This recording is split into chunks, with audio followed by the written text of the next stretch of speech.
I kicked my 22-year-old daughter out of the house. So for context, I am 45 and her father. My daughter is trans male to female, not why I'm kicking her out.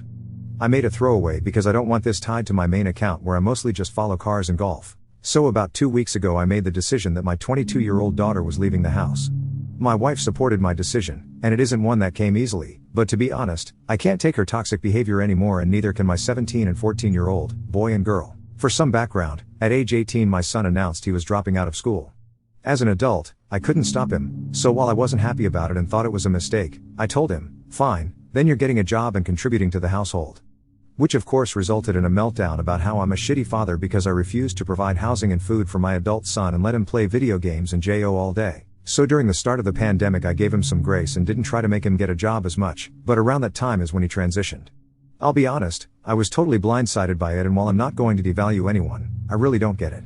My wife and I have tried to be as supportive as we can, but it's led to a lot of tension in our home, and between my oldest daughter and her siblings. It's hard to get used to calling someone a different name and using different pronouns when you've called someone the same things for so long, but we've all been trying. Well, 2 weeks ago, yet another fight broke out.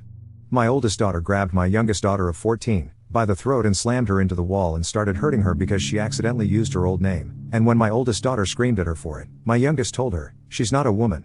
Which, while I am not defending that or saying that's okay, a 22-year-old choking a 14-year-old girl is so much worse. I had to pry her off of my youngest daughter and pin and hold her to the floor until she calmed down. My wife took my 14-year-old to the hospital while I tried to keep my son and oldest daughter from offing each other, and yelling at my oldest daughter for doing this to her sister who is a child. She had a broken nose, broken eye socket, needed stitches, and was missing a tooth, along with lots of bruises and swelling on her face and neck. My wife and I decided that my oldest daughter needed to move out.